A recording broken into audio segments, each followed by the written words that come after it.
እስራኤል ኢራንን አጠቃት። ኢራን በእስራኤል መለሰች። አሜሪካ ኢራን ላይ አዘነበች። ኢራን ኳታር ላይ የሚገኘውን የአሜሪካን ጦር ቤዝ መታች። ግልጽ ነው።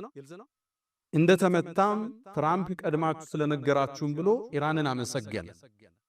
ኢራንም ወደ ኳታር ስለተኮሰች ኳታርን ይቅርታ ጠየቀች። እስራኤልም ኳታር ለሰላሙ መደራደር እጅ ስለነበራት አመሰገነች። ኳታር ደግሞ ኢራንንም አመሰገነች። ገብቷችኋል?